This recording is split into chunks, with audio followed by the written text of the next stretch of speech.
just a bloke in a bar. What is up, ladies and gentlemen? Welcome to another episode of Bloke in a Bar. And this episode, this very special episode, is brought to you by Ponting Wines. Handcrafted, award-winning wines available at pontingwines.com.au. Use code BLOKE for free shipping nationwide. Now, first of all, welcome to the show, mate. How you going? Yeah, good, mate. When I saw the whole bloke in a bar thing, I thought that's perfect for me. I'm happy to go and sit and talk about beer and wine for an hour. It'd be great, yeah. Mate, actually funny, when I come up with the name years and years ago, I had that exact vision of alcohol and beer in front of us, wine, alcohol, beer, and just yarning about sports. So this is a really cool moment for myself, mate. But look, we'll get into the cricket stuff because obviously that's, we love that. You're an Australian icon. But I'm actually personally, selfishly, I want to know about the business first because I know how hard the liquor industry is. And for what you've managed to achieve over the last few years is incredible. Mate, how did it all start? Like, how did it first kind of start ruminating in your head?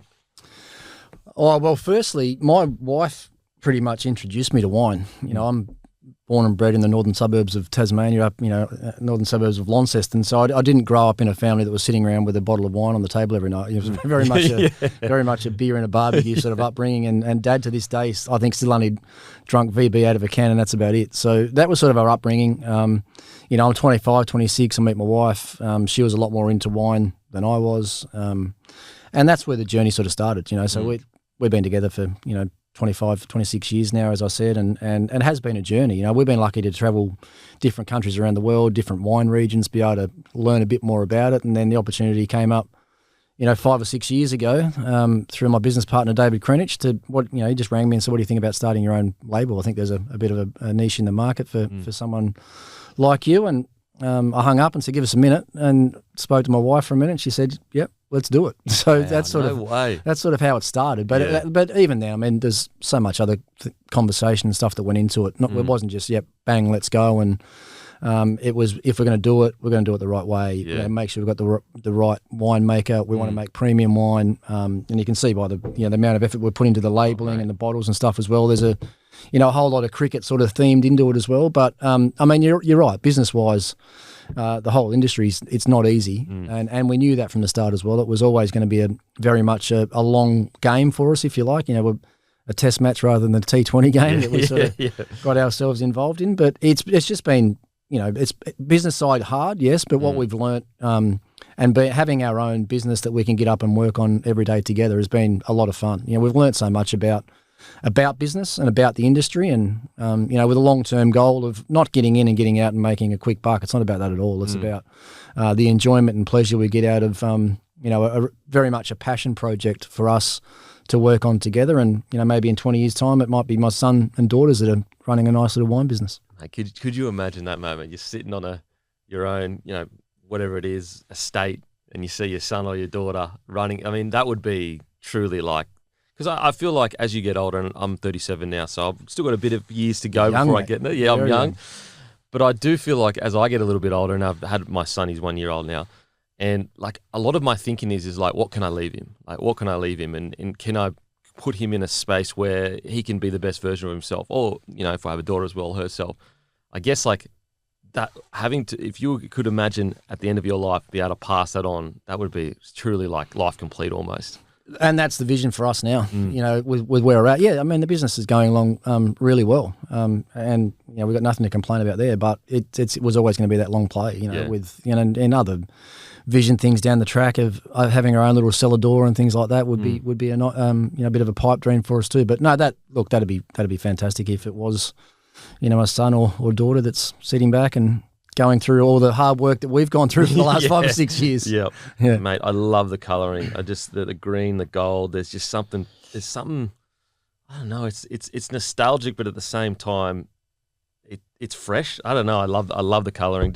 How did you settle on that? Because it's like I wouldn't say it's the main point of selling a retail product, but it's a huge part of getting it on the shelves and making it be noticed. Yeah, well, as I said, there's very much a cricket theme through it, as you would probably expect, with my name being right across the top of the label. Yep. Well, when I say my name, it's my wife's name as well, obviously. But so if you look at it's actually supposed to look like a test match. So that's what it's all about. Yeah, so this is the cream sort of colours that you wear when you're on the field. This colour's all about the baggy green. So like the cap, obviously a baggy green cap. We wanted our cap to look like a baggy green, and the bit of the gold stuff was to make it, as you say, that really have that really classy sort of look. So there's a lot that goes into it. You probably know yourself with your own labelling and branding. There's a fair bit that goes into it, and you have to make sure you get that right. So we spent a lot of time and effort doing that. I mean, even the labels on the top of the caps and things. So yeah, there's all the words, all the stories on the back, are tied into cricket and my sort of time in cricket as well. So, and what we've tried to achieve through the brand is a real authenticity about us and where we're from. So, we've got 11 wines in the range. 4 of those wines are out of Tasmania, which is where I was born and bred, and that was really important to me to add authenticity to it. The biggest struggle we've had is with our family name on the bottle is actually making people understand that it's our business. It's actually you guys. I mean, there's been so many other celebrity brands, if you like, that haven't been that way, that have probably stuck their name on something and run away and just look for the royalties coming back. This is our business. We own it. We spend every minute of every day trying to make it bigger and better, and that's the really important thing for us to get out into the marketplace and get into retail, is that it's ours and it's our business, and we're the major shareholders in it. Mate, I got to ask you, because I'm still in the journey myself with the company, and I thought that I would be able to take everything I'd learnt from sport and it would just go one-to-one to business. Now, don't get me wrong, there are a lot of things you can use from sport in business, but there's also, running a company, it's very different to a sports team as well, like it's different environment, the banter's different, all that kind of stuff. What do you reckon the biggest strength that you have taken from your career to running the business has been? Probably attention to detail, I think, with everything that we do. Just not sitting back and expecting things are going to happen, because they're not. You've got to be actively out there trying to make a difference and make a change every day, knocking on people's doors. But literally, that's what we've had to do in Tassie, with sourcing grapes from Tassie. I've had to go door knocking to make sure we've got enough grapes. But I think it would be that. I mean, the business side of it's not wholly and solely left up to me, thankfully. We've got a business manager sitting out the back there now, listening to everything. But I would say that. I mean, I learned enough through sport, even as captain, to know that if you got a feel about something not quite being right, then act on it there and then and make sure you fix it, not let it drag on for any period of time. And in business, and certainly a business like this one, you can't afford to. When you're young and you're new and you're fresh and you're starting out, you've got to be, not letting anything slip under the radar. So that would be probably my biggest learning, and it was probably my biggest learning through playing as well and being a captain. When little things start happening around your team, fix them there and then, and don't let a little campfire turn into a bushfire. So that's probably the biggest thing. The biggest surprise I personally have had is in sport, you can be very direct and brutal about, because they're, all elite athletes. So you're used to that feedback of like, mate, absolutely not good enough. Pull your head in, this, that, and that. Getting into business, you can't really talk to employees and stuff like that. That was my biggest surprise that I needed to be better at. Yep. What's your biggest surprise in business? To be honest, I'm not sure I've had too many surprises. We launched this little business of ours the first day that Victoria went into full lockdown with COVID.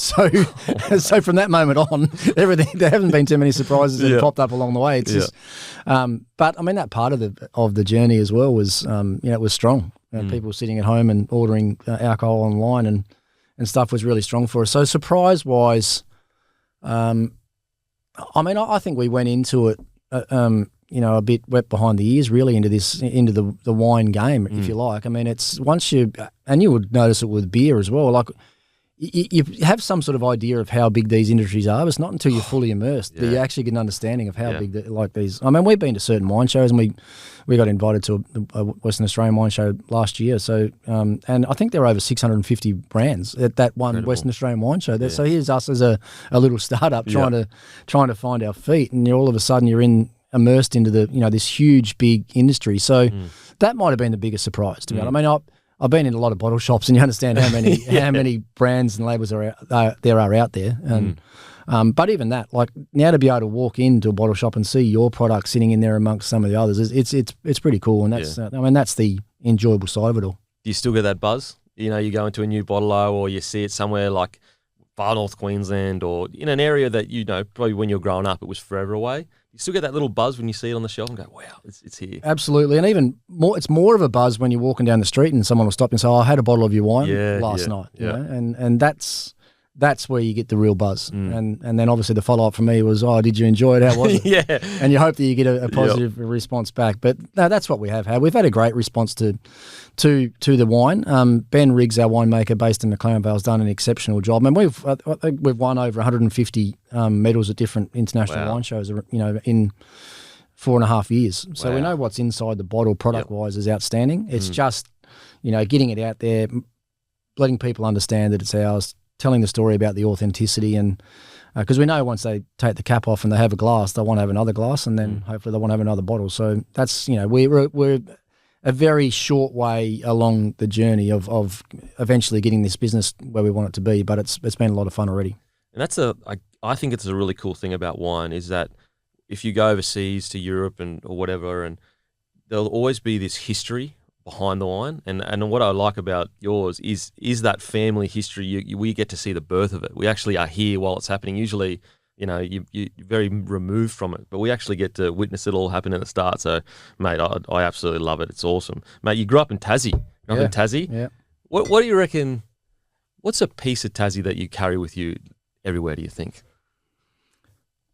It's probably on the front of that bottle right there. Yep. Yeah. So that is called the Mowbray Boy Pinot Noir, and people will probably say that's a strange name for a wine. Why would we call them that? But you know, anyone, if you asked anyone in Tasmania to probably best describe me, the first thing they would say, oh, he's a Mowbray boy. So Mowbray was sort of the area suburb that I grew up. Mowbray is my local club cricket team, and that would be just how it would be described. You know, we were very much a working class cricket club. You know, nothing came easy for us. You know, my whole upbringing was, you know, born batting on AstroTurf nets that were worn out, and things like that. So it but couldn't have asked for a better environment. So I guess the one piece of Tassie that sort of comes across in the range, and you know, is that, you know, everything the person that I've sort of become has all been shaped on my upbringing at the cricket club. Literally, I mean, I had a great family upbringing, but you know, I was involved at the cricket club from sort of the age of 8 or 9 onwards, and that sort of shaped me. And then you talk about authenticity and storytelling. That was important for me to get that in there as well. I think back to when I was a young fellow, and like those cherished memories of, you know, I played soccer, but it would have been cricket for yourself. It's almost like every game is like the end of the world for you. You got your mates, you go on a battle together, so that connection that you can carry with you everywhere. I do have a little bit of a theory, mate, a little bit of a theory, and it's only been since I had a kid. I do feel like sometimes we are just little kid in adult bodies at some stages, and like that's a great representation of you. You've got the wine there, and there's that kind of innocent kid inside you that will always be with you wherever you're from, whether it's a Gold Coast, Tasmania, mate. Yeah, incredible stuff. Well, that's the other way that I like. So I was lucky enough to play a lot of international cricket, right? You were lucky enough and good enough to play a lot of high-level rugby league. At the end of the day, that's the way I sort of describe myself. It's a really good analogy you use there about having that little kid inside you. But at the end of the day, you know, I was a club cricketer, same as everyone else. Yeah. I was a club cricketer, but just happened to be a good club cricketer. Yep. So there's that bit of that in all of us as well. I mean, you would say the same about yourself, 100%, right? Absolutely. Good, you're a club footballer, but you actually become a very good club footballer. Yeah. So that's the way I look at it. And I think what you said then about that little bit of a kid inside you, that's the way that I've always looked at it. You know, I was born with talent. I worked harder than probably anybody that I've ever seen to get the best out of it. But at the end of the day, I'm just a club cricketer like millions of youngsters around Australia. Yeah. When do you reckon the moment was that you realised, I'm actually probably better than, not better as in a better person, but a better player than most of the people around me? Because usually in any sport, there's a group of kids that will make the state sides, the Australian sides. Was it like that for you from a very young age, or did it kind of come a little bit later in the teenager years? No, look, it was from a very young age, but whether or not I understood, look, it's one thing I haven't thought much about, to be honest. I mean, everything happened for me quickly. You know, I was sponsored by Kookaburra at the age of 13. Wow. I was at the Cricket Academy at 15. I was playing state cricket for Tassie at 17, cricket for Australia at 20. My first year of state under 17s, I was 13 years of age. Played my first A-grade game at 13. Wow. So everything was happening quickly. But whether or not I was sitting back understanding that I was so much better than everyone else. The gravity of the situation. Yeah, it just didn't. I didn't care if I was. If I didn't, you know what I mean? Like I was just a little boy. I was literally a little boy and playing amongst men from such a young age, and which is things that I'll never forget. And that's what I'll actually want that for my kids as well. Coming along, I want them to be exposed to that upbringing, because I think that's the best and quickest way for anyone to learn is to play against men as early as you can. Yeah, it's hard, yes, but I think you learn quicker that way. So to be honest, I don't think there was ever a moment. I made, some of the things I did in junior cricket was obvious that I was probably better than most. I played my whole primary school cricket years, so grade 5 and grade 6 at primary school, I didn't get out once in 2 years. What? Yeah. So, so actually after year 5, and people have heard me tell this story before, but after year 5, there was no retirement rules or anything, so I would just bat the length of every inning. So I bat 50 overs every week. No way. And then we come back for year 6, and the association had changed the rules. So I was only allowed to bat for a certain time. So I could only bat until 30 runs, and then I had to retire. Do you remember the feeling as a young kid? Were you like, this is unfair. Like, what do I didn't know. Once again, no one's going to tell me it was about me. Right? It was just I turned up the next year and they decided to change the rules. Yeah, so okay. I didn't know about it. Someone told me, there's this thing called the Ponting rule. And I'm like, no, I actually didn't know that. So what I would do then, so I was I wasn't that intellectually smart at school, but I was smart enough to work out that if I enjoyed batting so much that I couldn't afford to get to 30 runs too quickly, because then I'm retired and I'm out. Way. So I drag it out. I just face as many balls as I could and get 29 singles. So and then hit a boundary off. Once I got to 29, made sure I hit a boundary so I got at least 33 or 35 before I had to retire. So, oh wow! Yeah. So things happened quickly, but looking back, I never really thought about it, to be honest. Cricket academy at 15, hanging out with guys that were sort of 20 and 21, so that it was all happening. Yeah, wow. Do you when you're that age, you're almost caught up in the whirlwind. Like you're just kind of, as you said, you just love it. You're just a little kid that loves cricket. Like at the end of the day, as you explained earlier, like you truly just are a kid that loves cricket. You're not actually. I'd assume you don't really actually understand the gravity of the path that you're on. I think. What kind of advice did you get around you to make sure? Because it would have been very easy for a young kid to go, I'm the man, I'm the best, look at me. But obviously it didn't happen for you. You made sure you stuck on the path that you needed to stuck on. Where did the advice kind of come from to make sure that you stayed on the right path, do you think? To be totally honest, I wasn't always on the right path. Okay. I had my ups and downs as a young bloke, coming into the Aussie team. As I said, I was debut for Tassie at 17. So I'm sort of growing. I'm living my teenage years playing professional sport, right? So I'm travelling with Tassie, I'm travelling with the Australian team, and I'm still in my teens. And, I had some I had a 3-game suspension early in my career when I was playing for Australia because I didn't, like you said then, it wasn't like I was taking it for granted, but I just didn't see this big bad world that was out there just waiting for you. If you happen to falter or stumble in any way, then there's this big world that's waiting for you to make that one mistake. And I made a few mistakes early on. So, but I think, looking back then, it was. I remember one day just looking in the mirror and saying, like, what are you doing? Where do you want this to go? Yeah. You can be good if you want to be, or you can go back and hang out with your clubmates on the weekend. Which way do you want to go? So from then, that day until now, it's been just an evolving day-to-day way of trying to find ways to get better.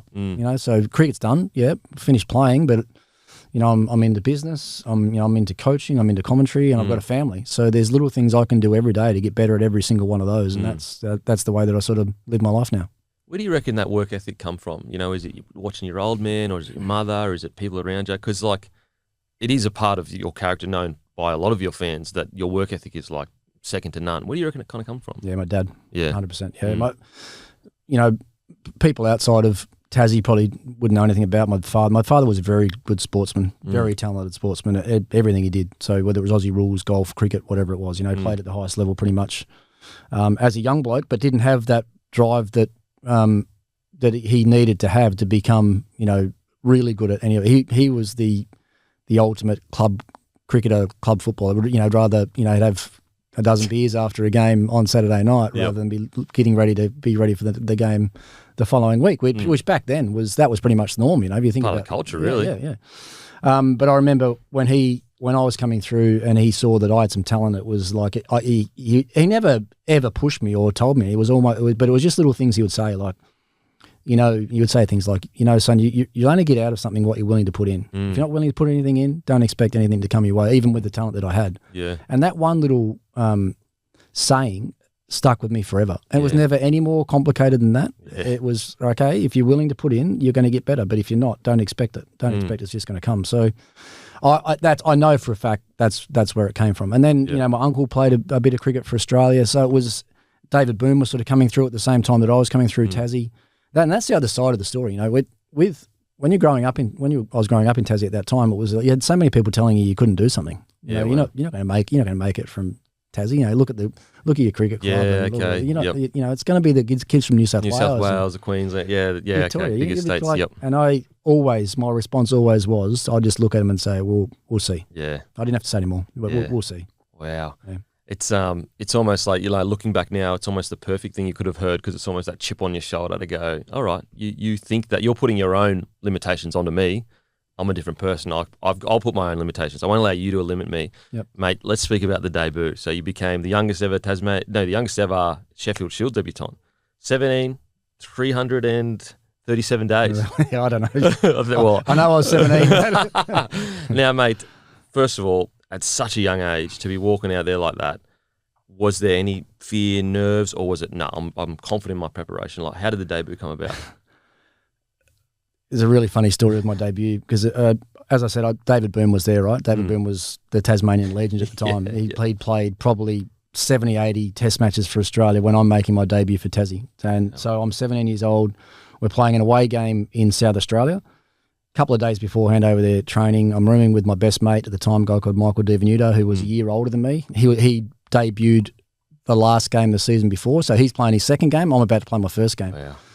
Got all our training and preparation done. I said to him that, and I said, mate, well, let's stay in. We'll have room service, watch a movie, be in bed nice and early, get up, we're ready to go tomorrow.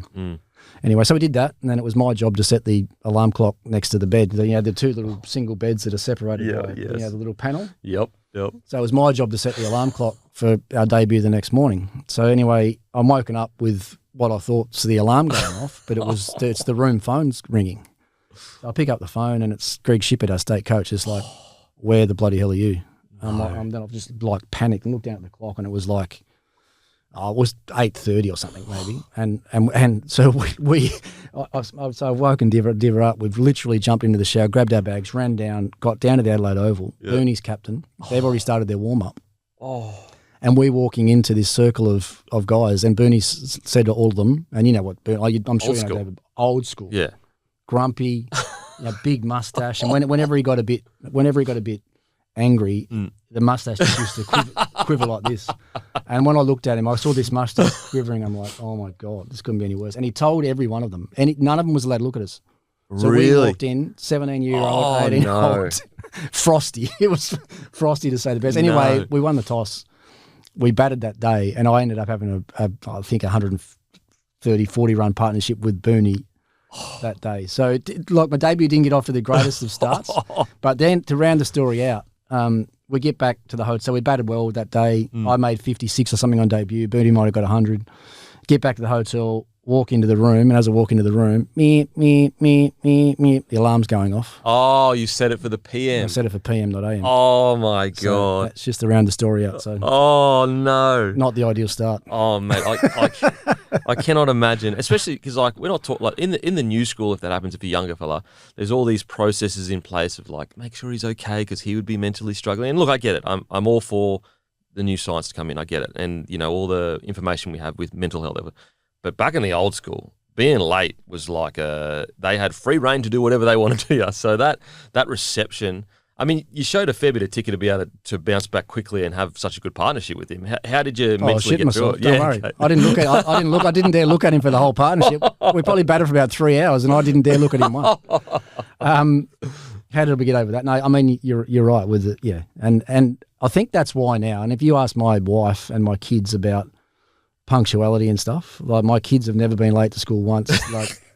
It's my wife. She says, "Oh, I'll tell her we're leaving at 10:15, but we're actually leaving at 10:30." So I'll make sure things like that. So I learnt the lesson the hard way there, and things are a little bit different. And I mean, the other thing with it now is I even know that the teams that I'm around and teams that I coach, you make sure you've got other players looking out for the ones that you know might be Yeah. the trouble ones. So you Yep. make sure that they're always looked after. Mate, I'm sure it probably was similar to yourself in the Australian cricket side, but we got to the point where at the Broncos when I was coming through, which a lot of the Australian side, I was just a lowly player, but it would almost become like a competition who could arrive the earliest by some of the guys. So people would be rocking up like an hour and a half early because they were trying to show each other that they were more in like switched on and ready to go. I'm not sure it was similar to yourself on the Australian side, but there is a bit of the punctuality is a big thing in a professional sport. It's gone the other way with us. Like everyone knows with team meetings and team, but you know you have to be there early. Yeah. But there's certain guys that I played with, even guys that I coach now, and they won't. I'm going to say them. So Shane Watson and Marcus Stoinis, right? Two guys that don't really like meetings much at all. Yep. But they know that they've got to be there on time, if not early. Yeah. So I'll be sitting there just about to do a team meeting. I'll have every single player in the room. They're all there 5 minutes early. These guys, they get there early and they stand outside the front door until they're literally counting it down, and they'll make sure they walk in as the hand is hitting the start. That's playing with fire. Yeah, playing with fire, yeah. Mate. Now, so you have that great debut, and I'm not sure if it was similar for yourself. And your career is like way bigger than mine. But when I was a teenager, I was super impatient. So I needed to be playing first grade tomorrow. It took you 3 years to get your ODI debut. That 3 year period, what do you reckon? What was the feeling for you personally in that 3 year time? No, I was very much the same. I was a young bloke that was in a rush, in a hurry all the time. And my first couple of years of state cricket went pretty well. I think I made 970 runs or something, made me first year of state cricket, which was one of the leading run scorers in Sheffield Shield at the time. So, and the thing with me was the Australian team at that stage was really, really strong to try and get into that. Not bad. Taylor Boone, Blewett was probably 3. You look at the middle order, Mark Waugh, Steve Waugh. So getting into it was hard. So I knew that I wasn't going to be able to just walk straight into that side, and I'd have to keep scoring runs consistently to get in. But it was more when I got into the side, trying to make things happen too quickly in the Aussie team. I knew I was a good player, and I knew I could, and I felt I could dominate international cricket, but I was trying to make it happen way too quickly. Yeah, okay. So you go in. I got dropped a few times early on, and it wasn't until the last time I got dropped when I remember getting dropped the first time and saying to myself, right, I'm going to go back to Sheffield Shield cricket. 3 games, I'll get hundreds in every game, and then I'll be straight back into the side. Well, guess what? It doesn't work that way. Yeah. Cricket and sport doesn't let it work that way. So I remember those couple of games I got no runs, and then we had a short break mid-season. Packed up, went on a little holiday up to the Gold Coast. Didn't think about cricket at all, and literally flew back into Hobart 2 days before the next Shield game. Hadn't had a hit, done nothing. Had a hit in that normal training session as I would, but I was really mentally fresh. Went into that Sheffield Shield game, got 100 in each innings of that game. Wow. And then it was like, right, now I know the right way for me. It can't be cricket all day, every day. I've got to find a way to have a break and stop thinking about the game and almost go into games feeling a little bit underdone mentally, if that makes sense. Mentally fresh, but almost feeling underdone skill-wise, because that what that meant for me, if I felt that way, is when I walked out to the middle to bat, I knew that I had to do everything right. I had to be completely switched on and take nothing for granted. And so that was what started to work well for me. But it took me, it took me a good few, as you say, it took me a good few years to work that out. Isn't it interesting how everyone has a different preparation? Like there are some coaches that come in and they try to do the whole one size fits, very almost like army sergeant to a degree. And I feel like when you get to the highest levels that obviously you're playing at, I don't think you can do that, because you don't get to where you're at if you're not extremely talented. And everyone has that kind of different way to approach things. So I actually had to be like fully locked in if I was distracted. Whereas we had the guy like Justin Hodges for the Broncos where he needed to be a little bit, might have a beer during the week and just relax a little bit, get his mind off it, and then he'd come out and absolutely kill it. It is really interesting.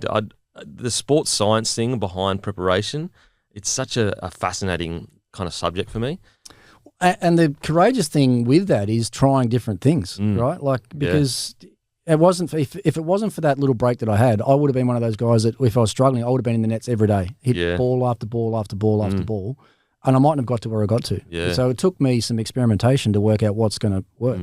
And the hardest thing with that is if you happen to have a few failures along the way, but you know what works, but then you have a few failures, not getting away from that, sticking to it. Yeah. So I say to the guys that I coach now a lot that want to keep going to the nets if they're having a bad run. I say, just try just zip your bag up for a couple of days, just walk away, go and have a game of golf, go and do something, just see how you go from that. Come back fresh and see how you go, because I knew it worked for me, and some of them are just a little bit too scared to try things. Yeah, it's such a cliche, but a happy sportsman is always going to be a better sportsman than a high anxiety, not happy, not enjoying their sport. But it really does come down to how do you get to yourself in a mental space where you're the happiest, but also the physical best, shape that you can be in. Yep. Now, mate, you would have played some ODIs against West Indies during that time. What was that like for you? Yeah, well, they were the champion team. I sort of got the West Indies at the back end of a lot of their great players, and certainly a lot of their fast bowlers. Ambrose and White. I didn't play against Malcolm Marshall. Didn't play against Patrick Patterson. I played against a lot against Ambrose, Walsh, who were two of their all-time greats. But they just had an aura about them, because I sat back and watched them as well. Before I'd actually played, the team that you wanted to watch was Australia and the West Indies. When the West Indies were in Australia, was unbelievable. Some of my great memories of watching cricket was Australia and the West Indies. So, whenever you got that chance to play against them, and we, I went on the tour of the West Indies in '95 as a reserve backup batsman. Mark Taylor captained that team, and it was the first time Australia had beaten them over there in something like 40 years. So that was where. I think for Australian cricket, where the wheel started to turn, it wasn't like, okay, we're going to go over there and we're going to get bullied and we're going, they're going to build us again. It was putting a stick in the ground and saying, right, this is our time now. And Glenn McGrath was one of the leaders behind that. That was his first tour to the West Indies as well, and up and coming fast bowler. And I remember him saying actually to the group that, okay, well, I'll take him on. I'll give him I'll give as good as I get, and we'll see how we go. And he led the way there, and away we went and won that series. So it was always great battles against him. Some of the great players that I played against. I think the best batsman that I ever played against was Brian Lara, the West Indian left-hander. So a lot of good memories playing against them. Do you think that because '95, the internet really isn't a thing, social media is not a thing, so there's almost like this gap of they're so foreign to you because you don't really know what they're like as blokes. You haven't seen a lot of interviews. You might see the little snippets on mainstream media here or there, but you're not really getting a feel for a bloke. I feel like in today's sports landscape, the internet has almost made the world a little bit smaller, where people are less foreign. They might be from a different area and have a different culture, but they're pretty much similar to yourself. Do you reckon that back in those days it was harder going overseas because it was so foreign? You felt like you were in a different planet almost at some stages. Absolutely, no doubt. Yeah, especially, I think we all had our ideas of what the Caribbean or touring the Caribbean was going to be like, because you used to see a lot of the footage back into Australia on TV, television stuff then. But India, Sri Lanka, Bangladesh, these places, that was where it was a real eye opener. Where culture and society is so much different than what we're used to. Cricket is so different, pitches, training facilities, all that stuff, just weather, everything's so different. So that was where the real eye openers come in international sport. The other thing with cricket as well, it's a lot different than most other sports now, is with these T20 comps, the players are actually playing together a lot more. So back then, you weren't playing, it was Australia versus the West Indies, and you never saw those guys again. Yeah. Whereas now, you can be in the same dressing room as them one week, and then you're playing a test match against the next week. So that's where the cricketing world has shrunk. Yes, social media's done that, but these comps have really brought the cricketing world a lot closer together. The rivalries are still there. They're probably getting probably bigger and stronger than ever. You think about India, Australia now, and and Australia, England. Those rivalries are massive. So You mentioned about social. When you mentioned social media in the West Indies '95, I'm thinking, thank God there was nothing like that back then. Thank God there were no phones with cameras, because there was some stuff that probably didn't need to be caught on camera. Oh, mate, I can only imagine. A whole new country. Wow. Yeah. Mate, speaking of rivalries, your first Ashes, your first Test century as well. Just walk us through the whole thing. Get the first Ashes and everything like that. Well, that was the same as West Indies '95. I was going on that tour as a spare batter, so that was England '97. I wasn't in the team when we left. Wasn't in the starting 11. We got a couple of Test matches in. Michael Bevan had a few issues with his batting in the middle order, and as you probably know, with an Ashes tour, you're over there for about 4 months. So you're playing the 5 and 6 Test matches that we used to play, but you're playing a lot of county games in between. So if one of the players in the current 11 wasn't playing well, then it gave a guy like me a chance to go and play a county game, get some runs, impress everybody, and then put your name up for selection. And that's what happened. Between tests, we played a county game down at, I think it was down at Glamorgan. I made 100 in that game, and then we were coming up to the next test at Headingley. I got picked in that game. I think I went out to bat. I think we were 4 for 50 when I went out to bat, actually, with another relatively young guy called Matthew Elliott, Victorian left-handed opener. What are you thinking when you're walking out? You're 4 for 50. You know, you weren't even in the side. You're obviously in the squad, but you're not in the side initially. A lot of pressure, 4 for 50, and you're walking out as a debutant. I'll tell you what I was thinking. It was right. Here's your moment. Here's your chance now to keep yourself in this side for the next 15 years. Wow. That's what I was thinking. Wow. Because I'd been in and out. Okay. And I was waiting for that next crack. I knew I just made 100 in the last game. Yep. I knew I was well and truly good enough. And I was waiting for the next crack. And when I didn't care about the score. And I actually pulled the first ball for 4 in that innings. Walked out 4 for 50, got a short ball, hit it over deep backward square, 1 bounce for 4. And you're in the game. Then you're in it. Yeah, I'm away. I was right. Here we go. This is your chance. Don't fluff your lines, mate. And ended up. I think we put on nearly 300. Matthew Elliott and I put on nearly 300. So we went from 4 for 50 to 5 for 350, and Test match over, we bowled him out cheaply in the second innings and won the game. Yeah. So that is 127 that you got in that debut. I guess. Walk us through the Ashes debut. Walk us through the actual innings, like, you know, because being a rugby league player, everything's very quick. You know, like it's fast. You almost don't get time to think. Because I feel like the really interesting thing about cricket, at the very least, in between bowls, you've got a lot of time to think, go through your emotions. You know, you can get distracted, not get distracted. For 120 on your debut, very easy to get to, like, say 50 and say, oh yeah, mate, I've done it. 50 is good enough. Like, I'm going to be praised. But to hang into 127. I mean, it's incredible. Can you walk us through that innings? Yeah, the biggest challenge batsmen have in cricket is making the most of that time you have between balls. So, you know, you think about, you get 127. You probably bat for, 5 to 6 hours. So you're out there for a long time. Yeah. So that becomes a mental challenge, right? Like people talk about mental strength all the time. How do you bat for 6 hours at a time without making a mistake? Well, you're actually not. You're batting for about 3 seconds at a time. Yeah. Okay. You're switching off for the rest. You're not concentrating for the rest of it. You've got to find a way to switch on and switch off, and finding mechanisms and methods to be able to do that. So look around the crowd, sing a song in your head, whatever it might be. When you're at the non-strikers end, that's full time off. Yeah, but compared to when you're about, so routine was important. Obviously, knowing when to walk in, when to take your guard, when to look up when the bowler was running in. But literally, it was 3 or 4 seconds at a time. And if you can do that and do that well, then you could concentrate for 10 days in a row. If you're doing it in little times like that. So, I mean, there's nervous times as well. I said I was like waiting for the opportunity, but you're still nervous. Absolutely. You make one mistake and your game's over. That's the thing about batting. You just got to make one mistake in that 6 hours, and that's your game over. And then when you think about your game being over, that's your week being over, because you've trained for 3 days before it and you're playing for 5 days.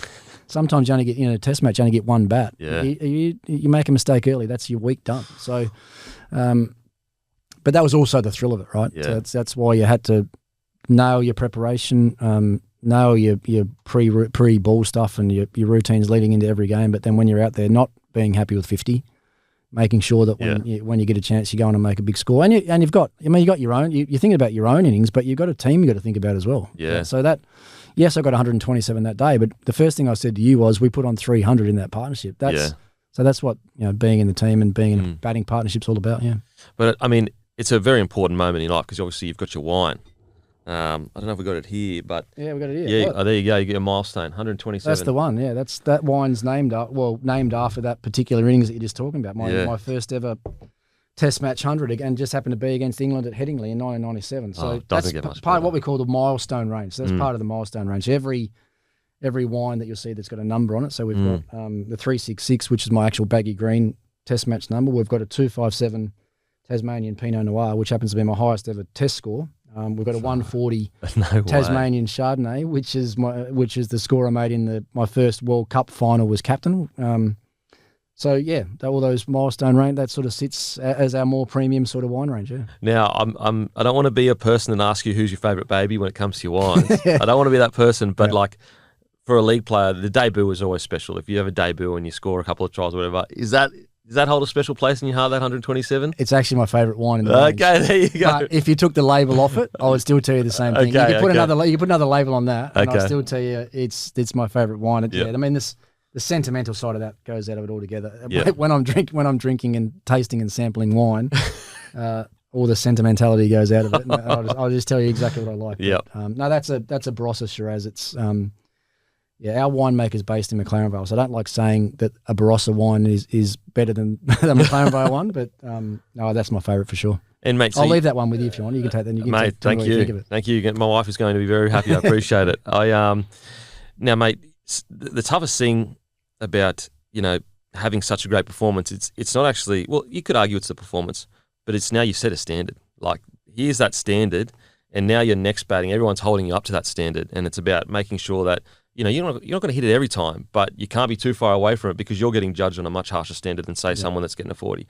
Where's your head at in the next few innings after that 127? Yeah, well, we talked about the challenge of concentration, then the challenge of maintaining excellence is the next hardest thing, right? Like, how do you get yourself back up there and do it again? And the only way you can do that is understanding how you got there in the first place. Like, you have to know in your own mind and in your own heart, what was it that I did so well in that game? What were the little things that I paid most attention to? What were the things that I focused on the most? How am I going to replicate that? How am I not going to make a mistake in my first 10 balls? Yeah. And the thing with cricket and the thing with batting as well, you think about what we do. So you see batsmen play and miss a lot, right? They try and hit the ball and they miss it. Well, that's actually a bigger mistake than the one you nick. The one that you edge and you get out. That's such a good point. The one you miss, you got closer. You made a bigger mistake. Yeah, so, but the one you nick, you're out. The one you miss, you're still in. So, some of the intricacies, if you like, of batting. But you'd rather miss big, really. Like, when you think about it, you'd rather miss big. Absolutely. It's either bang on or miss big, really. Yeah. But with that, I mean, I talked about learning things along the way as well. So, and I talked about how to be able to replicate things. Another thing that I did well through my career was sort of my mental preparation before each game. So I used to have a checklist of things. So I think back to early on in my career, some of the great innings I played, and I was like, right, what did I do? How did that happen? So I just one night laid back in bed and I wrote down all the things that were going through my head that I can remember from those great innings, and it was little simple things. Like, it might have been watch the ball. It's really simple. It might have been, I know that I was calling really loud. When I was hitting, I was calling really loud. Writing these things down and then having a checklist, knowing that if I pay attention to those few things, I'm giving myself the best chance of replicating that the next day. So I literally did it every night of my career. So before on a day where I knew I was going to bat or thought I was going to bat in the game, I'd lay back, it wasn't always the same checklist. I had to write them down because I'm not like you, but if I wrote things down, they stayed in my mind a lot clearer. Yeah, I'm the same. I'd write them, then underline them, and then go back over them and picture every one of those things and what it meant. Then write the bowlers down, how the bowlers are going to try and get me out, how they're going to try and stop me scoring, and then actually visualise how that was happening. And then I'd fold my diary up and put my head on the pillow and go to sleep. And that was how I got prepared, yeah. It's just that almost like putting your body in that state again to make sure that you're almost like waking up in the correct mind frame, going to bed the last thing. The other thing it does is it meant you didn't have to think about any of that the next day. Yeah, okay. So when you got to the ground, off. I was done. Yeah. My prep was all done the night before. Get to the ground, just go through my routines, kept it nice and calm and relaxed. Didn't have to think about any of the other stuff. It was already locked into the computer, yeah. Now, it was probably pretty accurate, but I would love to know how often did you nail the prediction of how the bowlers were trying to attack you? Like, did you get it right, a lot of the time, half the time, some of the time? I think always had a pretty good idea of where they were going to try and get me out. And if they didn't get me out that way early, then how they would try and stop me scoring. I think I had a pretty good idea on that. But that also depended on how you were playing at the time. Like if you weren't playing that well and you might have been LBW 3 times in your last 8 innings, then you can guarantee that the bowlers are going to be trying to get you that way. But if you hadn't been out that way for a while and you'd been caught outside off stump a few times, then they're going to start bowling there. So you can be as well prepared for that stuff as you like. But with our game, you start thinking about one thing and the other thing will happen. You can't premeditate things too much at all. You start thinking about bowlers running into bowl. He's bowling 150 k's an hour, and you think he's going to bounce me here. But if you're thinking about he's going to bounce me here, and then he bowls a full one, and you've got 0.5 of a second to think about it, then you're in real trouble. So this whole thing I said earlier about watch the ball, I used to repeat that when the bowler was at the top of his mark, starting his run-up, I used to say to myself, I would say, watch the ball. When he got halfway into his run-up, I'd say it again. And then when he jumped up into his action, I'd say, watch the ball again. Wow. Now, I wasn't telling myself to watch the ball because I was going to be watching the ball. No matter what, yeah. But I was keeping every other thought out of my head. Okay. So by telling myself that one thing, I couldn't allow the other premeditated stuff to come get in. Yeah. So Yeah, wow. Trying to keep a clean It's mind. almost like a trance just to get you in that zone, 100%. that flow state. Yeah. Don't forget, use code BLOKE at pontingwines.com.au. Now, also, if you love coffee, head to grumpycoffee.com.au. Grab yourself some coffee. Beautiful blends, guys. We've got everyday. We've got very grumpy. We've got pods. We've got beans, whole beans. We've got ground. We've got it all at grumpycoffee.com.au. Back to the show. Which bowler was the best at? Because this is what interests me, especially as at the level that you're playing at. The intricate games that the casual fan isn't aware of. Who was the best at, you would almost, get one up on him and you'd be a step ahead of him and then he would just adjust really quickly. Who do you reckon was the best at that for you, against you?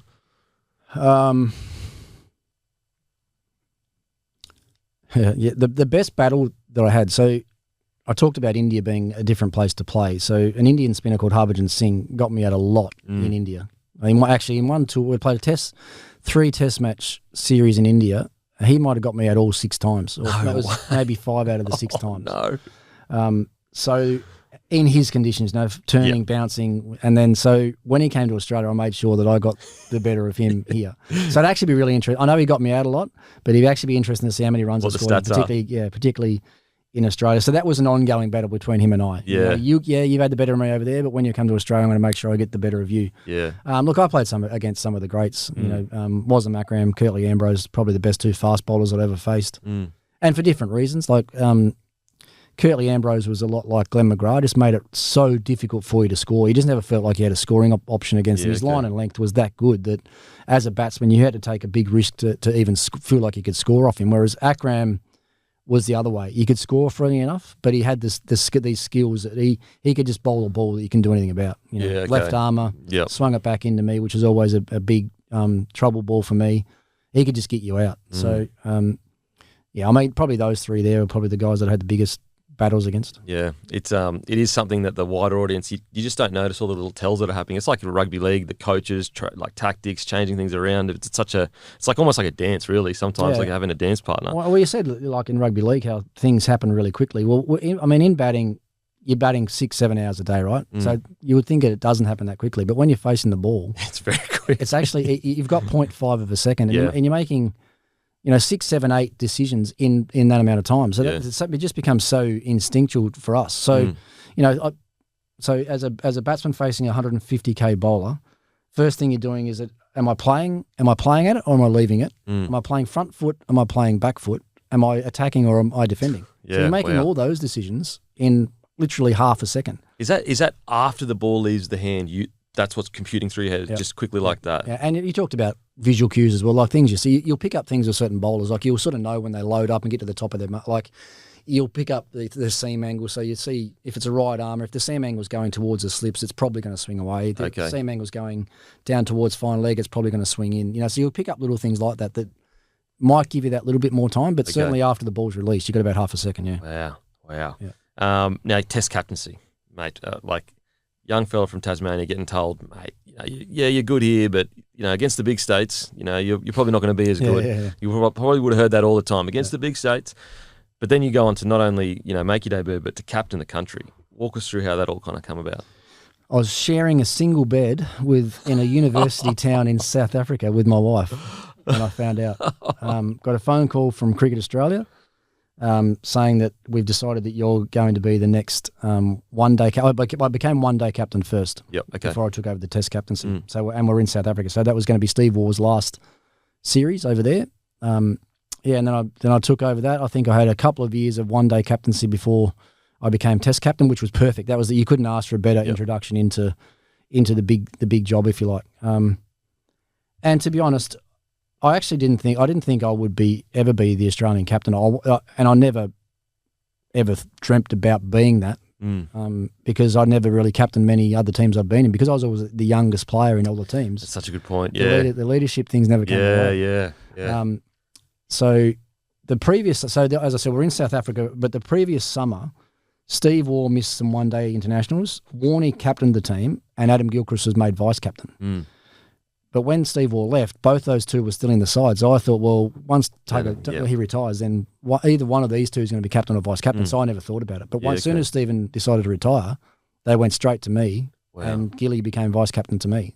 Wow. So I didn't think about it. But this says, I'll tell you, this says a lot about the bloke as well. So I think Gilly was probably expecting he would have been a captain. Mm. I got that phone call, say it was 7 a.m. in the morning in South Africa. Gilly's literally knocking on my door at 7:05 with his hand out, congratulating me, saying, mate, good on you, well done. You're the right man for the job. So it says a lot about him because, a lot of people probably have aspirations and not many people get the chance to captain Australia. But that's sort of how it played out, yeah. You have to wonder how much of him coming to you that day almost created the dynasty that you had. You know what I mean? That relationship, him to come to you that day, shake your hand and say, mate, well done, when maybe he might have expected it. You ended up being essentially the most successful captain the country's ever had. I wonder how much that had to play to start the captaincy, partnership off it like would have that. been, yeah? It would have been, if it was him, it would have been me doing the same thing to him. And we were, and I'm sure it would have been the same with the Broncos. You guys had great teams for such a long time that there's something extra special around those really good teams. It is the camaraderie and how well you get on and how much you care for it. Genuine care for each other, I think, is the biggest thing. And that's what really shone through there. Like that group that we had, look, we weren't all best mates, but as soon as you stepped on the field, there was a genuine care for one another that all you wanted was the best, and you would do whatever you could do to make it the best for anybody else. Yeah. And that's what I think separates the great teams from the teams of individuals that, when push comes to shove, some of the great teams haven't been able to get it done because they just haven't had that same camaraderie, and that's what we had for a long time. And I think that the current team now has the same, to be honest. You listen to the way that they talk about one another and how much they enjoy playing together. I think that's one of the main reasons they've had a lot of success too. And so for yourself, taking over as captain, it's not like you were taking over from dark days and we were struggling. Like there's a lot of pressure at that time to be the Australian cricket captain. The saying is there's a prime minister and there's Australian cricket captain. So did you feel that pressure at all, or were you like, no, I'm ready for this. I'm ready to take this on? There was probably an element of thinking you're set for failure because how are you going to make this team better? Yeah.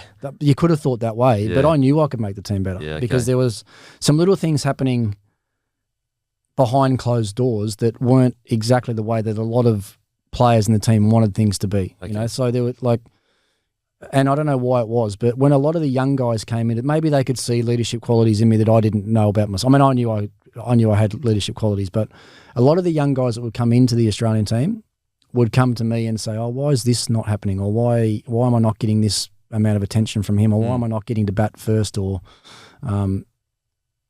that's helped. So I knew then that I needed to be different than the current captain was. When these young guys coming in, I've got to give them more. I've got to give them more at the start. I've got to get around them more and spend more time with them and learn more about them as people, not as cricketers, as people. I watch them in the nets and I know in 5 minutes what sort of cricketer they are if they can play a cut shot and a cover drive. But if I want to be a great captain and if I want to be a great leader, then I need to know these people inside out, what makes them tick as people. So I took a bit more of that sort of stance to it all as captain, and I think that did help. I think that helped things. And I didn't want us to. I wanted us to continue to play the same way on the field because that was the Australian way of playing. It was hard. It was tough. There was no quarter asked for, no quarter given. It was when you're playing against us, you're in a contest, and I knew that was the way that I was brought up. That was the way I was going to play my cricket anyway. But I didn't want. If anyone, when I was captain and Steve Waugh wasn't, I didn't want anyone to know that it was a different team. Yeah, okay. From what they saw, keep playing the same way. Yep. I'll change things a little bit inside the four walls of the change rooms and make things a bit different there, and we'll see how we go. And then I captained some great teams. I can't sit back and take a lot of the credit for the results that we had at all. But it was a good period to be playing. That's for sure. What do you reckon you learnt them? Because it's one thing being a player, and a bloody good one at that for Australia, but then becoming the captain, I'm sure you learn a lot about yourself in those times because the pressure, the expectation, then you've also got to worry about your own game too, because sometimes in league, captains will, the first year when they become captain, they're so worried about being the captain, they forget you're actually a cricket player or a footy player too. Yep.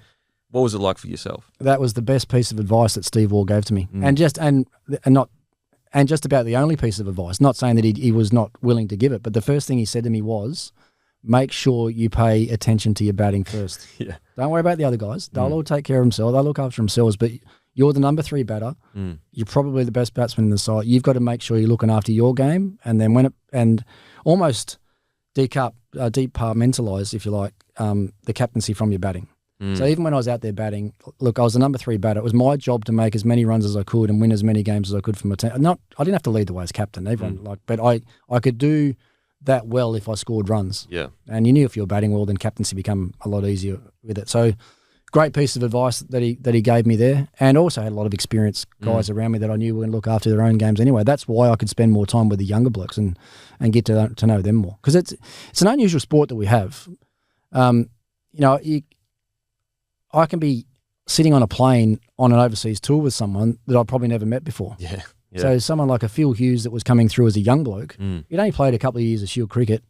I hadn't played any Shield cricket through that period of time because you're playing for Australia the whole time. Yeah, and then I'm sitting next to him on a flight to South Africa, about to play a test match with him in 4 days, and I don't know him from a bar of soap. Yeah. So that's where you've got to. So that's what I did. Literally sat with him on the plane, had breakfast with him every morning, spent as much time as I could with him at training to get to know him, so I could bring the best out of him when we're playing together.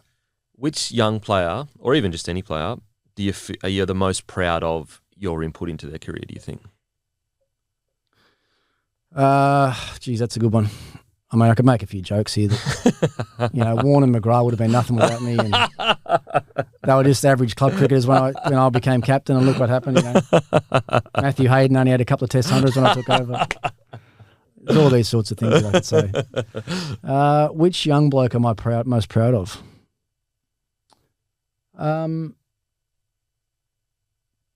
It's probably a question you got to ask them. Like, if there's young guys around now that have felt that I've had a bit of an influence or impact on their careers, I try to be the same with all of them. And, I stood down from the captaincy 2 years before I retired. And the reason which had never happened before, whenever a captain had stood down, they'd actually retired from the game and not played. Yeah, okay. But we had young guys coming into the system. So David Warner, Steve Smith, Mitchell Johnson, Brad Haddon, Nathan Lyon, a lot of the star players now. Pat Cummins had debuted just before I retired as well. So all these guys were coming into the system, and I wanted to make sure I was around for them. So I'm on record saying I played for 2 years longer than I should have, with my game in a bit of a decline. Still well and truly good enough to be in the Aussie team, but I could have walked away a couple of years before and been really content with my career. But I wanted to be. I felt I owed it to the team and to Australian cricket to be around and try and help these guys through probably the hardest part of their career, which is going to be the first couple of years. So hopefully those guys hopefully all those guys that I mentioned there have got some sort of story about some sort of influence that I might have had on them. What about a young bloke where you thought it wasn't going to click? You got to know him a bit better and said, you know what, we actually, we do click. We do click right. Because the amount of times I've been in squads where the captain and a young fella's a gun, and initially they might butt heads, but eventually there's that earned respect, and all of a sudden it's like we got through the tough stuff. Now we're actually quite good mates.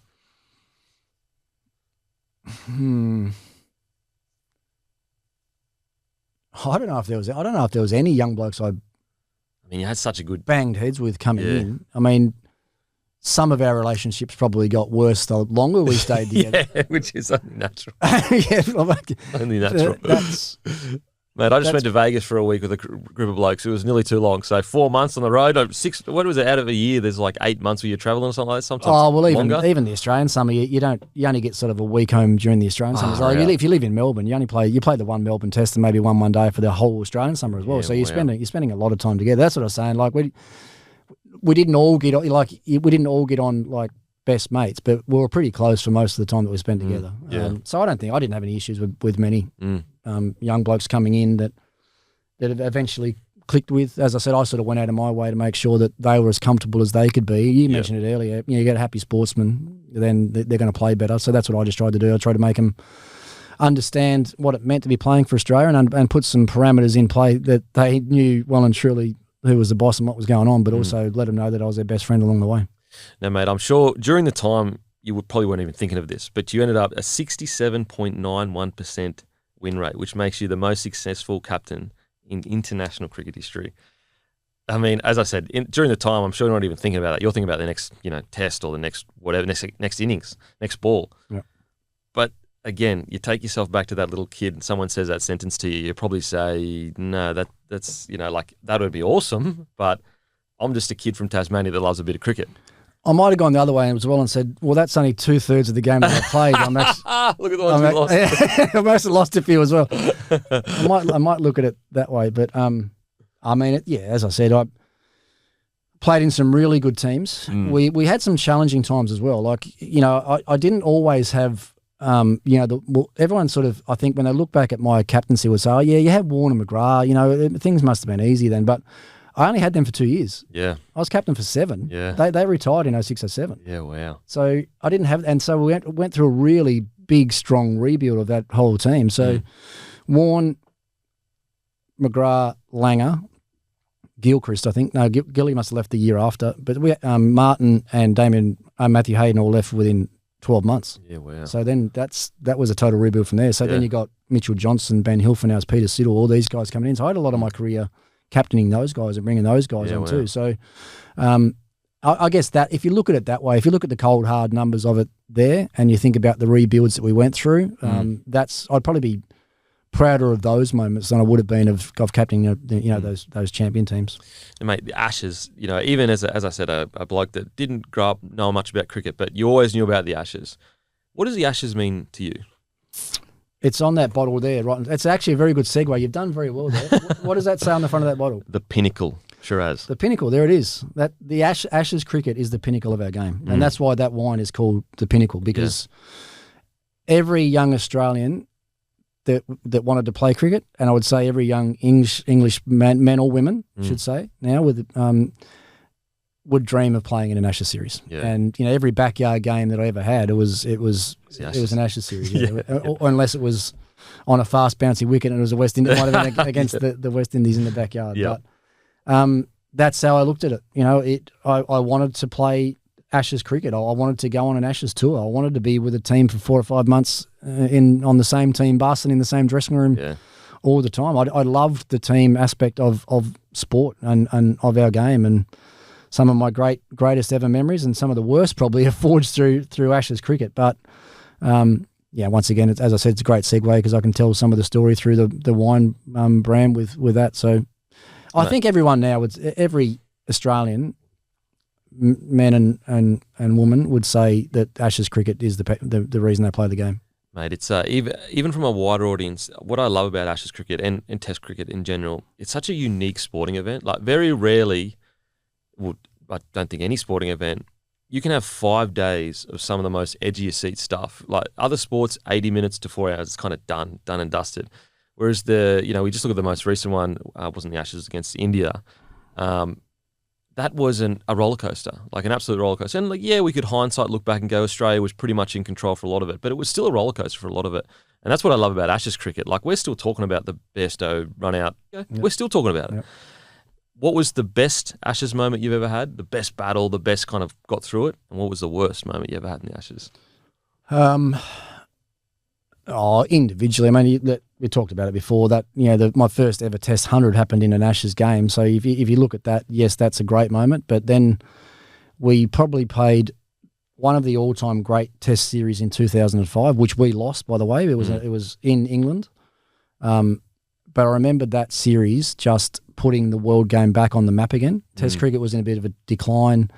The world game needed, incredibly good and entertaining series. And you talk about edgier seat stuff. Literally every one of those games went deep into day 5 and were decided by, a decision here and there or a bowling change or a drop catch or whatever it might be. And I remember just being there at, 4th Test Manchester, driving to the ground on day 5. We had to bat out the whole day to hang on for a draw. I was in overnight, so it was up to me as captain to try and bat out the whole last day. But we couldn't get into the ground. Like we went down 4 different routes to try and get into different and the crowds, the whole streets, the little streets around were completely full and lined of people, but they couldn't end up. I mean, they couldn't get in the ground. There weren't enough tickets, but we couldn't actually get the bus there. So we had to park the bus a fair way away from the entrance, get out, and actually try and walk through the crowd to get in. And were they giving it to you? Just like, or were they pretty good? Yeah, it was head down. It was head down and walk pretty quick through the English crowds. Yeah. But and I don't know if you've been to the UK, but you know the papers over there. If you pick up a paper, even in the middle of an Ashes series, you don't. The game's not there. It's soccer back and first 6 pages. Well, it wasn't through this whole series. It was cricket. It was cricket everywhere. Anyway, we lost that series. Great series, yes. We lost. We then had them in 06, 07 back in Australia. So unusually, it was only like 18 months later before they came back. And all the media, when they arrived, was, your team's got older. There's no way you can beat this England team. And like I said to you at the start about anyone that told me that I couldn't do something, I remember looking at the journos and saying, we'll see. Yep. Just come back in a month and we'll see. Yep.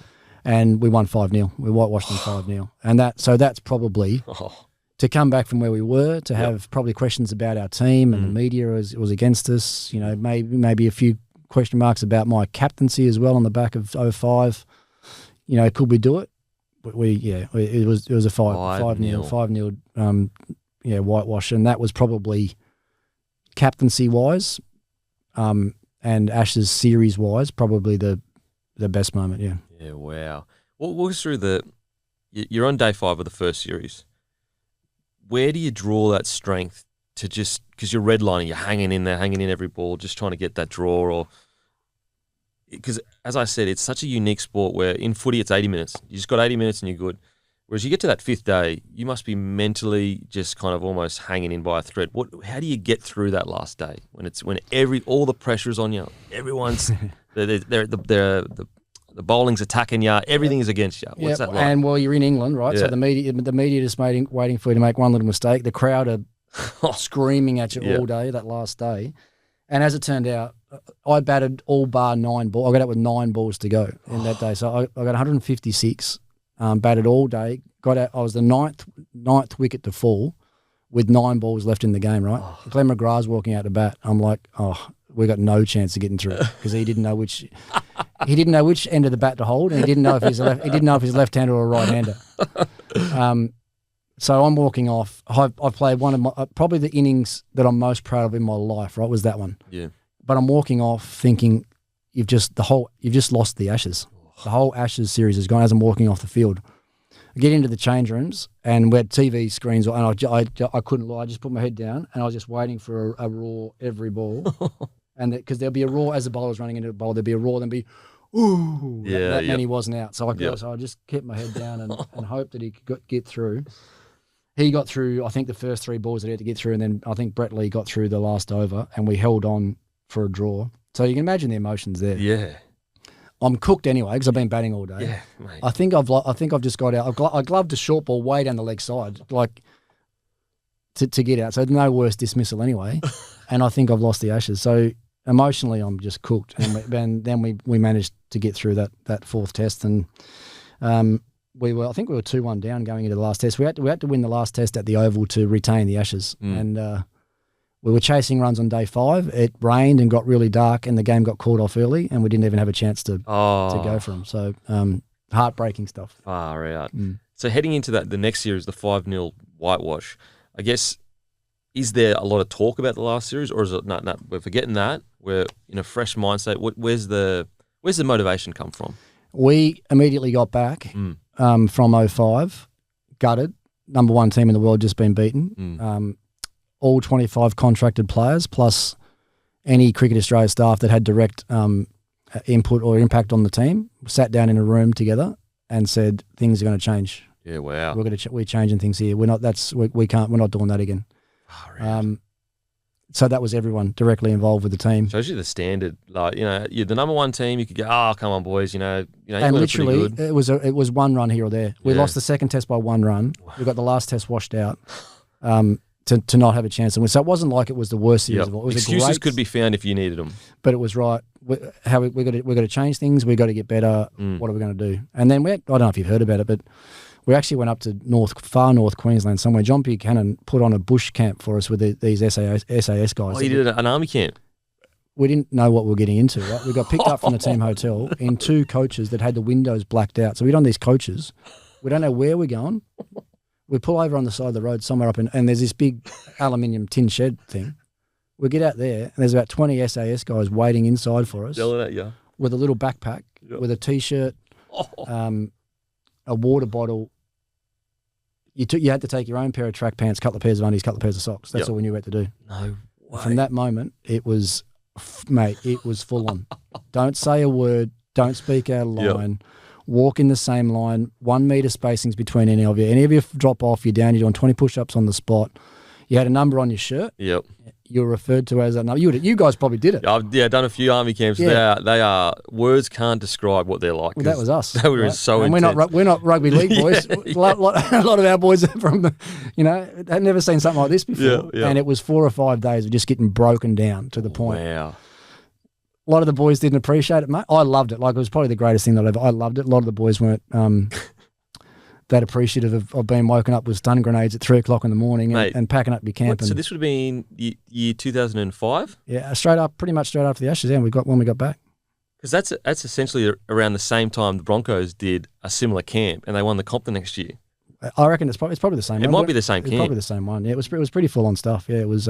They make you kill chickens to eat. They made us kill chickens to eat. They threw stun grenades just like yours as well. No, we didn't have to kill any chickens. But I think we got it. We had a salad roll, I think, and a little. That was all we had for the day in your backpack. Like some of the jerry things cans. Oh, I never wanted jerry cans. It's the same one. Oh, mate, You're walking them up the hill. Did you have to walk the jerry cans up the hill? So when I said any direct staff around our team, right? So we got broken up into groups of 8 or whatever it was. I ended up having our team manager and our fielding coach, who were both in their 60s. Oh, no. And so the first thing we did was line up with a jerry can. So you got 20-litre jerry can. Only had one each, right? Yeah. But you had to keep your formation. You had to get up this hill for kilometres. And so 20 litres is 20 kilos, right? Yeah. Manager and fielding coach couldn't carry him. So Simon Kadich and I are like, and you couldn't stop. So no way. Like, give it here. So Cato and I have got 2. Oh, God. So we had 40 kilos that we lugged the whole way up. But there was the only way we could get our team through. Yep. We had to do it. Pushing minivans through the bush in the middle of the night. Like, mate, it sounds like the same. It sounds like the exact same camp. It honestly does. That's crazy. Yeah. And the jerry cans, that's the water you drink too. So if you want to be cheeky and pour it out, you're pouring your drink water out. Oh, mate, you never did. Imagine getting caught doing that. Oh my God. No, that was wow. So the Australian side, that was awesome for us, and that was a real turning point. And I think it woke everyone up to right. Well, we've seen you all at your lowest. You can't get you're not going to get any lower than this. But how are you going to react to being under real pressure and being broken right down?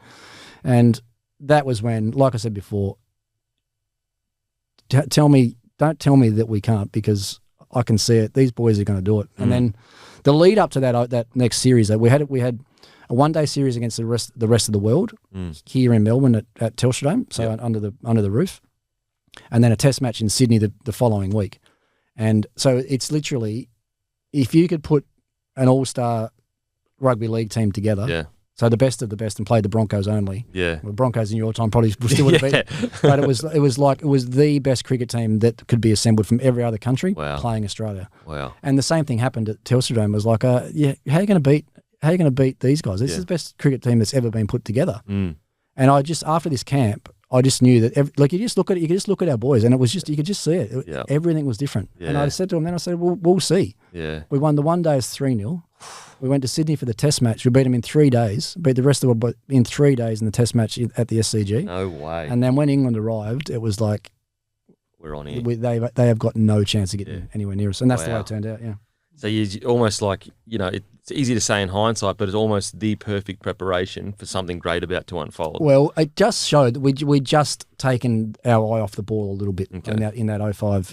We just gotten away from the old school, old-fashioned things that we used to do that made us so successful. We were trying to sort of custom and tailor-make training sessions for individuals to we did, which was for all the right reasons. So, for the guys that were getting a bit older, didn't need to be at training to bat for 20 minutes, for 4 hours, to bat for 20 minutes and then wait for fielding to so we were trying to look after them, but it just caused a few little cracks. And then when you're away on an Ashes tour and there's any little crack starts to open up, it doesn't take long before you're under the pump.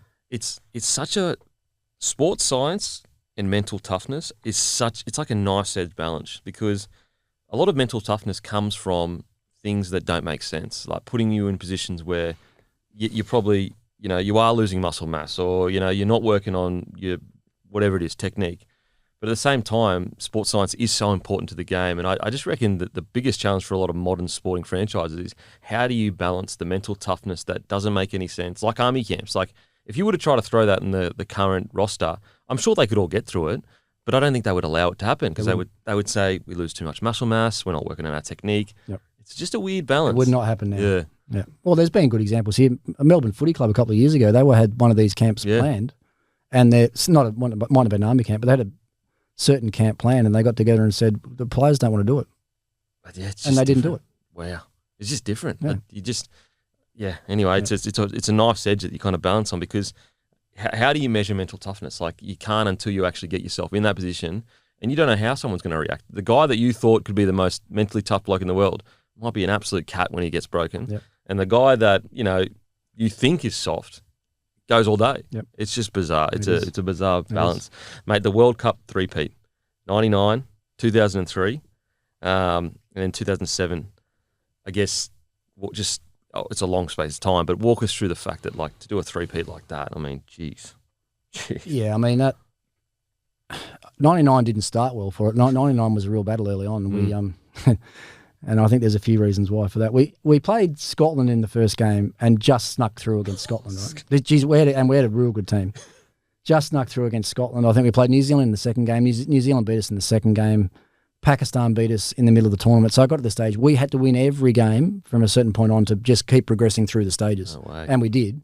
Got through to the semi-final, had that famous tie against South Africa in the semi-final, which meant that we made it through to the final, and then we peaked and played a brilliant game in the final against Pakistan at Lords. But at the start of it, it meant so much to Steve Waugh as captain of that team. He wasn't going to leave any stone unturned with anything that we did. Yep. And right at the start, we had a curfew and a drinking ban that was placed on the team.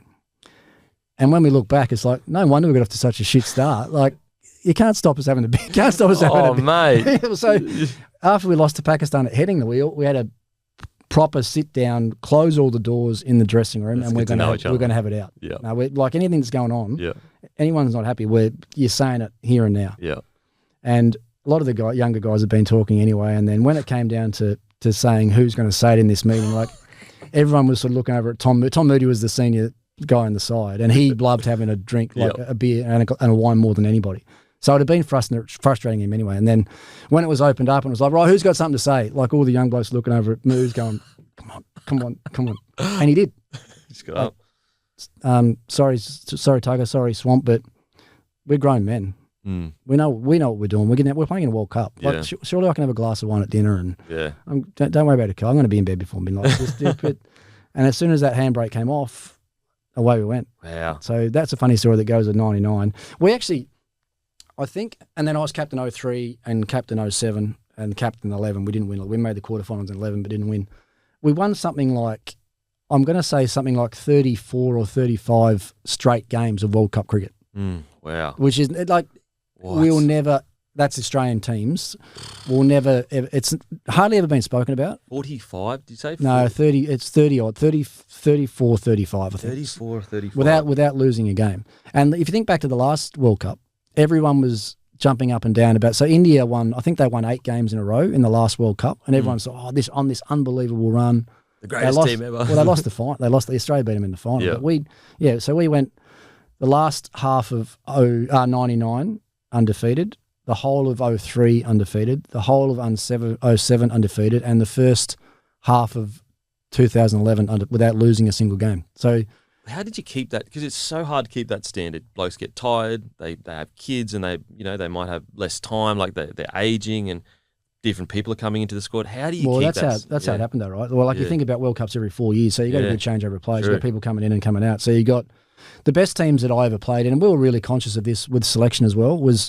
And it might have been the same with you. Just having the right mix of youth and experience. You can't have all young blokes. You can't have all old blokes. You need young blokes around to liven things up and brighten things up when the old blokes are missing home and getting a bit tired.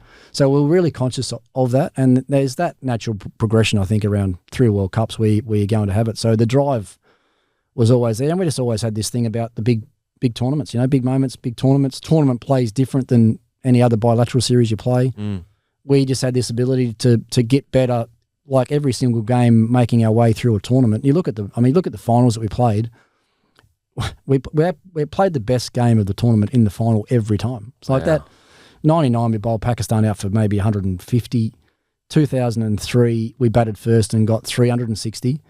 2007, when Gilly got 149 in that game, I think a rain-shortened game, 35-over game, we must have got nearly 335 overs. So we just nailed it in the big moments all the time. Walk us through the 2007 final. Strange circumstances that happened there. 2007, I think it was? Yeah, win the West Indies. Yeah, we started late because had rained. So it was so back to 35 overs. We win the toss, bat first. Gilly gets 149. Like unbelievable innings considering World Cup final. I mean, the other funny story is I know you're not a huge cricket fan. You probably haven't seen it, but Gilly had struggled right the way through that tournament. Hardly hit a ball in the middle of the bat. No way.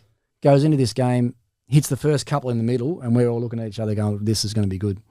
And then he just peels off this most magnificent 100. Then he gets his 100 and he stands out in the middle and he's holding his hands up like this. And normally like that's like change of gloves. Like but he's going like this, and he points at his hand. And he went out to bat he never tried it in his life. He was having trouble with his bottom hand grip. Okay. He put a squash ball down on the inside of his batting glove. What? So he sat inside of his batting glove. He sat a squash ball in there, which means that you couldn't wrap because it was sitting between the handle, so he couldn't wrap his fingers around the bottom of it. So he was batting with only these three fingers on the handle. What? He'd never tried it before. He tries it in a World Cup final, gets 149, right? What? Yeah, there you go. What was he thinking? Like, what was his? It's a method that we've all done. Okay. Like, we've all done it and tried it before. When you start getting strong with your bottom hand grip, there's little things you can do. You can either just simply take your bottom fingers off and hold it like that. Or you can put something in the way that means you can't actually wrap your hands around it. Wow. He just happened to try it in a final. Yeah, probably the biggest game of his career, yeah. Oh, my God. Wow. It worked. Anyway, wow. It worked. Far out. Yeah. And then that game ends in complete darkness. Yeah. He just like, what a the bizarre umpires, ending. mate, I mean, the umpires and referee, I don't know how they got it wrong, but as the game was going on, 20 overs is what you need to constitute a full game, right? So we batted first. They're chasing runs. It got really dark and it started to rain again. So as captain, I knew as long as I got 20 overs complete, then if we were in front at 20 overs, then we win the game. So I was bowling. Michael Clarke was bowling. Andrew Simons was bowling. Brad Hogg. So I was just running through the overs to get through. Anyway, it got to about 35 overs. 30. There's only 2 or 3 overs left. It gets to this stage and the umpires go, oh, we're going to have to go off, but you're going to have to come back and finish the game tomorrow. What? And I said, no, I'm not. I said the game's done. And I said, my players know the game's over. Yeah. They know they've won the World Cup. I won't be able to find half of these boys to come back and play again tomorrow. So you better get it done tonight. Yeah. And Sri Lanka, they had a flight out that late. They were going home late that night. So they actually agreed to go back out and literally bat it. You got to Google it tonight. Have a look at it. I'll have a watch, definitely. It's absolutely farcical. So Andrew Simons and Michael Clarke were literally bowling off 2 steps, lobbing the ball up, and they were just blocking the ball like that just to get the game over and done with. Wow. They'd basically surrender. They couldn't win. They'd surrender. Yeah. But we had to bowl these couple of overs for the game to be over. So it was. I mean, if you do Google it, what you'll see, it won't give it full justice. It was pitch black dark. Wow. Far out. What a strange, like, yeah, you can come back in and do far out. No, now, mate, the golden era. What does it mean to you to be part of the golden era?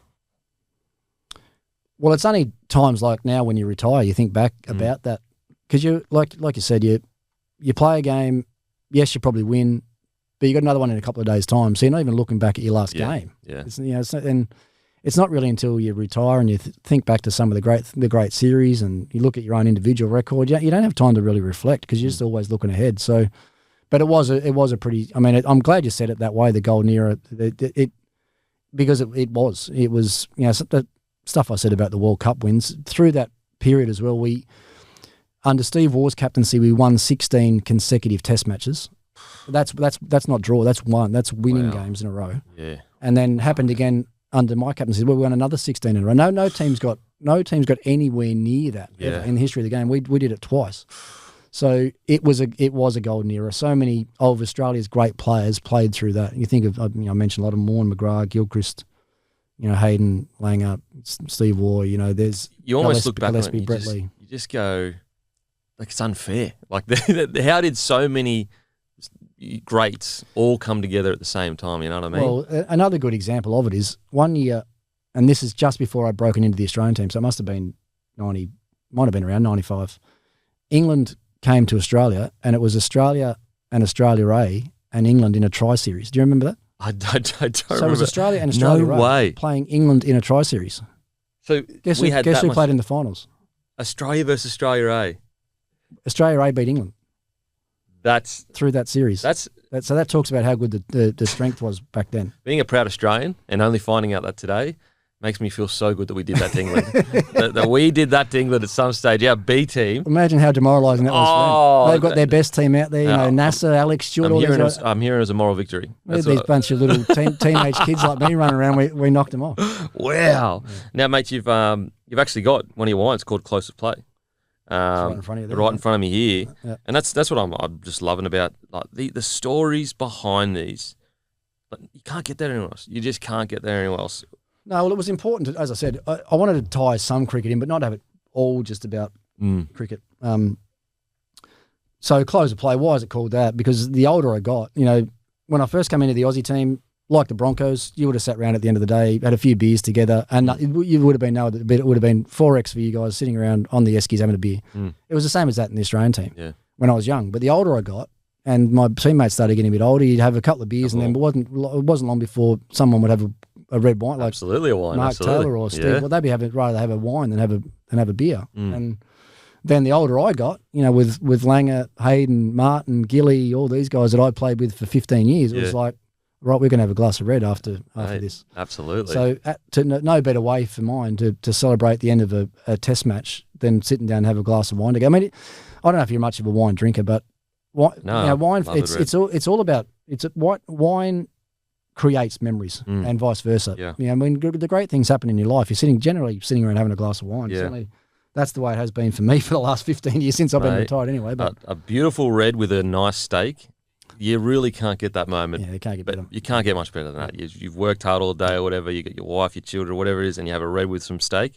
Absolutely beautiful. I probably shouldn't tell this story, but the other part of that, our last test always used to be at the SCG, and then we would stay, if we won that game, we'd stay all night, literally early hours in the morning. And so would the ground staff, because the ground staff, the cellar, the whole cellar for the SCG is right under the SCG change, the home change room, right? So all the staff would wait around until we'd sung the team song, and then we'd invite them up. They could all come up and be in the rooms with us.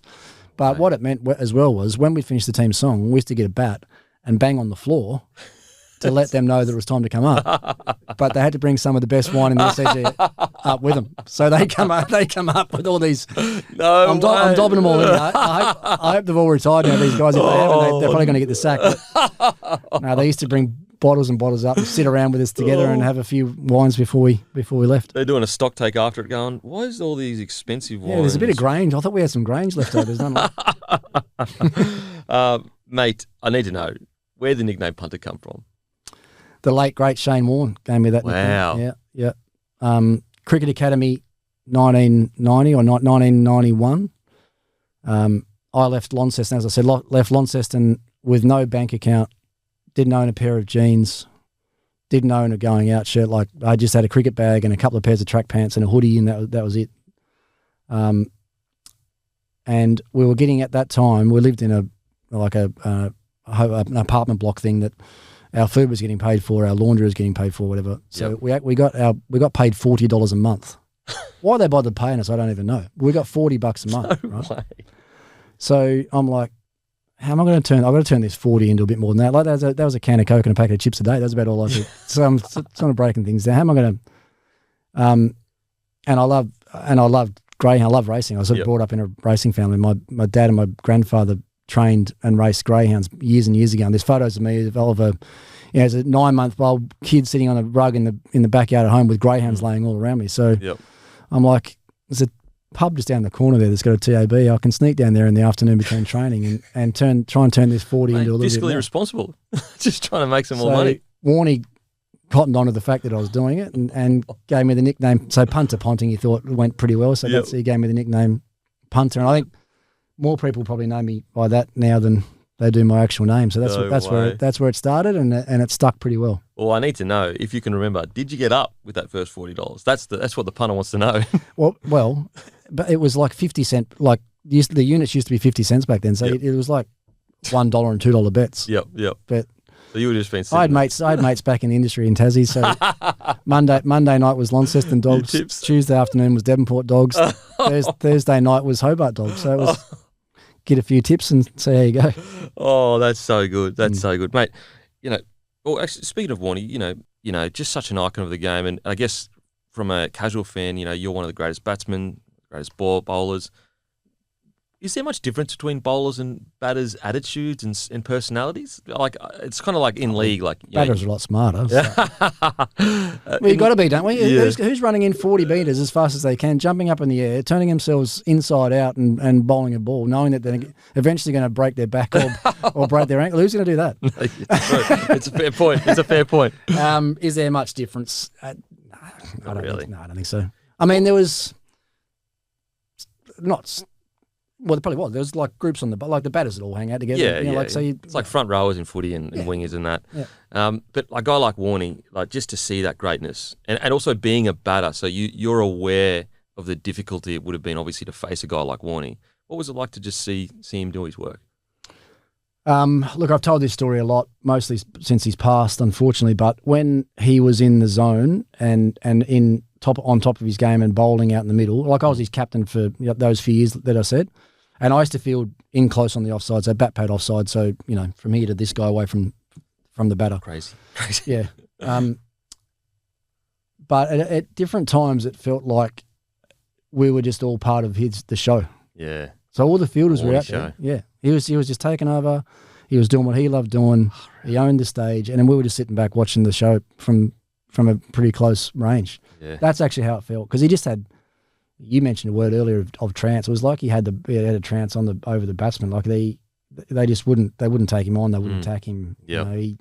He would talk himself up and talk them down before a game. He had them beat before the game even started. Mate, going back and watching some highlights, I'm a big boxing fan. It reminds me a lot of the way Mike Tyson would beat people before he stepped into the ring, where you could see in the eyes of Mike Tyson's opponents, like they had already convinced themselves that they weren't going to be able to beat Mike Tyson. And just watching Warnie and then watching his documentary, which was really enjoyed, and just all of his highlights on YouTube, you could almost see in some of the batsmen, at least, not all of them, but some of them, that they were beaten before he'd even bowled a ball. He was so in control of his own game, because he understood and worked batsmen out well. He knew that he could execute what he wanted to execute. And then, this is the thing with cricket as well. As a bowler, you actually control the whole play. You got the ball in your hand. You're starting the play. The batsman's finishing it, but you're starting it, right? So if you're a bowler and you're in control of what you're doing, you can pretty much dictate what the batsman can and can't do. And that's what he did so well. I never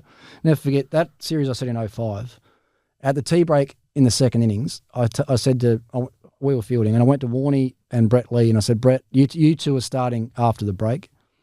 And Warnie looked at me and said, okay, well, I'm going to start with this. Peterson's on strike. I want to start with this field. I'm going to bowl around the wicket, and I'll bowl this ball first, this ball second, this ball third. And I'm like looking at him going, no, it's not going to work that way. Yeah. He said, yeah. And he said, I'll tell you what shot he'll play every ball. And he told me, and as I said, I'm at bat pad offside, so I can't get any closer to it. What he told me he was going to do, what he said the batsman was going to do, and what the end result was exactly what he said for 6 balls straight. And then that was like, okay. Yeah. We're witnessing greatness. Yeah, I got it. Yeah, wow. Yeah, so that was pretty cool. Far out. Now, mate, your career, if you could speak to your younger self, you're 14 years old, you're really good at cricket, but I mean, end up where you're at, what do you reckon you'd say to your younger self? Look, I wouldn't change the way that I played it all. No, maybe I would have. Like some of the things I said earlier about, I mightn't have been in as much of a rush looking back. Yeah. Like I got dropped 3 or 4 times probably in the first few years that I played because of that. Just expectation, trying to please people, knowing I could play a certain way, but not knowing how to do it for long periods of time, which you have to do in cricket. But then you say, but did that eventually make you better anyway? Because you went through that early. So look, I don't think I'd change too much. Yeah. There are a couple of those things that happened early I wish sort of hadn't have happened, but did they make me better as well? Yeah, probably they did. On-field stuff, anything I'd change? Nah. You know, I wore my heart on my sleeve, wanted to win every game that I could for Australia, wanted to be the best player and leader that I could for my team. I don't think I'd change anything, you know. Yeah. And probably most people you speak to, we all end up the way we are because of the ups and downs you have along the way, right? So, no, I don't think I'd change too much. Do you think your younger self would believe you if you said, mate, by the end of your career, this is what you're going to achieve? Yep. Yeah. Just that deep belief that you'd built up since a very, very young kid. Yeah, I reckon. Yeah, wow. Yeah. Wow, it's almost... And even with that, see, I had, at the Cricket Academy as a 15-year-old, you know, Rod Marsh was the head coach, another one, God bless, is not with us either. But he was saying things like that publicly, that this kid's going to be, you know, he's going to be this, he's going to be that, he's going to just pick him now. Like he's saying pick him as a 50, like he was, just pick him. He'll be fine. Like, wow. So I was hearing all that stuff then. Did that mean anything to me then? No, but I think I just had a feeling that people knew that I could do some good things. Yeah. So that's probably why if you say, would you be surprised? No, I don't think I would have been. Because if I hadn't have done it, I would have been more surprised maybe because people thought that I could. Yeah, and you just done it from such a young age. You know, you'd built that belief by actually winning at such a young age. Yeah. Mate, first of all, thank you so much for coming on. Really, really appreciate it. Obviously brought to you by Ponting Wines. Make sure to use the code Bloke for free delivery. And a massive, go to pontingwines.com.au, obviously. A massive good luck, mate. You're heading over to the IPL, aren't you? India in a few days, actually. So it's about a 10-week stint. If we make it right the way through to the finals, about 10 weeks away. You've got a brand new team this year, brand new franchise, and I've put together pretty much a brand new team. That I've only retained 2 players from last year. Wow. Got 5 Aussies with us as well, which will be good culturally for the group. So, yeah, really, really excited. Can't wait for it. It's a great comp. You've got all the best players in the world there at once. Yep. Can't wait. So, mate, thanks so much for joining us. No worries. Really make sure you it. have yourself a steak tonight. You take one of these with you. Make sure you have a steak and a glass of wine. I cannot wait. Thank you so much. My wife is actually going to love it. Thank you, mate. Good day, mate. Cheers. Boom.